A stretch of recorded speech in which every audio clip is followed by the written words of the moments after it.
हमारे रसोई घर में 5 जहर हैं। पांचों जहर को बाहर निकालो आप। केवल डायबिटीज नहीं, आपके जीवन के सारे रोग खत्म हो जाएंगे।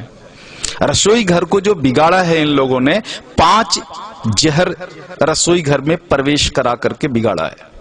उसमें से उजला आटा यानी गेहूं का आटा, मैदा एक जहर, उजला नमक दूसरा जहर यानी आयोडीन नमक, ये दूसरा जहर है। तो गेहूं छोड़ा तो कहां जाना है? बाजरी, जवारी, मकई, मड़ुआ के पास जाना है, जौ के पास जाना है। उजला नमक अगर छोड़ना है तो कहां जाना है? सेंधा नमक पर जाना है, काला नमक पर जाना है, आपके यहां के सांभर झील के नमक पर जाना है। यह शुद्ध नमक है। तो दूसरा जहर हुआ। तीसरा जो जहर इन्होंने डाला है चीनी।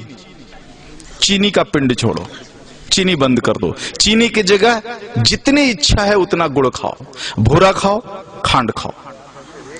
ये डायबिटीज की अच्छी दवा है।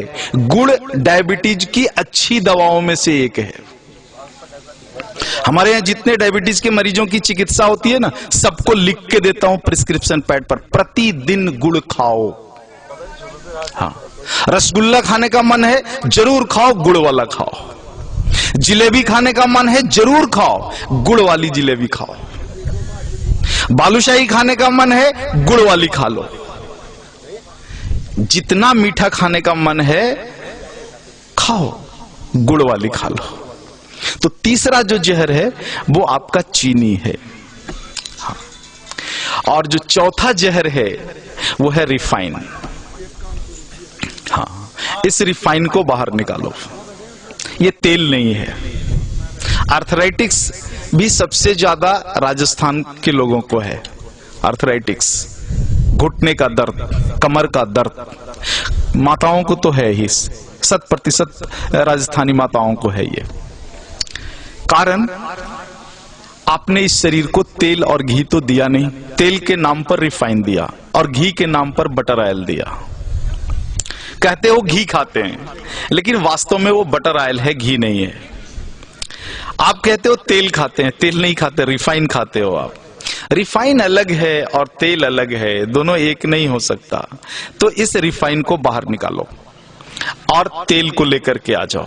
तेल सरसों का हो सकता है, तिल का हो सकता है, आपके यहाँ अच्छा राई, सरसों, तिल, ये 3 चीजें तो मैं जानता हूं, और शायद कुछ मूंगफली का भी बढ़िया हो सकता है। ये सारी चीजें हैं। 2 विरुद्ध चीजें हैं, एक सूर्यमुखी और सोयाबीन। इनके चक्कर में मत पड़ना, ये दोनों खतरनाक हैं। तो इस तरह से रसोई घर से अगर कुछ चीजों को आप बाहर निकाल दो। 2 मॉडर्न चीजें हैं, एक प्रेशर कुकर, हाँ, जो आपके रसोई घर का प्रेत है, प्रेत को बाहर निकालो। हाँ, पकती नहीं अनाज, फटती है अनाज। दाल फटता है उसमें, पकता नहीं है। नीचे से ताप और ऊपर से प्रेशर, तुअर का दाल फट जाता है, पकता नहीं है। पकेगा तो मिट्टी की हांडी में धीरे धीरे सने सने धीमी आंच पर ही पकेगा। तुअर का पौधा जितने दिन तक मिट्टी में खड़ा रहता है उसी हिसाब से समय लेगा हांडी में पकने के लिए। जल्दी कैसे पका लोगे आप? नहीं पका सकते। वो मिट्टी में 10 महीने तक खड़ा रहा है तो 10 मिनट तो लेगा ना चूल्हे पर पकने में। आप फटाफट 2 मिनट में पका लोगे, पकता नहीं, फट जाता है। अनाज को फटा हुआ अनाज खाओगे तो गड़बड़ तो होगी ही, पका हुआ अनाज खाओ। प्रेशर कुकर में कोई भी अनाज नहीं पकता, केवल फटता है। तो इस प्रेत को बाहर निकाल दो। और दूसरा प्रेत तो कम है, जो है फ्रिज, हाँ, इसको बाहर निकाल दो। शरीर को अग्नि चाहिए। फ्रिज की सारी वस्तुएं शरीर के अग्नि को खराब कर देने वाली है। शरीर में अग्नि नहीं होगा तो पचेगा ही नहीं, और पचेगा नहीं तो सड़ेगा, और सड़ेगा तो वायु निकलेगा, और वायु निकलेगा तो पता है वायु क्या क्या करता है? पूरे शरीर में उपद्रव करता है। पैरालिसिस इसी में से आया हुआ है, हार्ट अटैक इसी में से आया हुआ है, ब्रेन हैमरेज इसी में से आया हुआ है। तो ये 2 प्रेत को निकाल दो, और इन वस्तुओं को अगर आप निकाल दो रसोई घर से बाहर, तो बचा हुआ 25% डायबिटीज वहीं खत्म हो जाता है। अब बच गया 25%। 25% के लिए चाहो तो गाय की शरण में आ जाओ। बस इतनी भूमिका होती है उसमें। तो एक वनस्पति है हमारे देश में जिसको सप्तरंगी कहते हैं।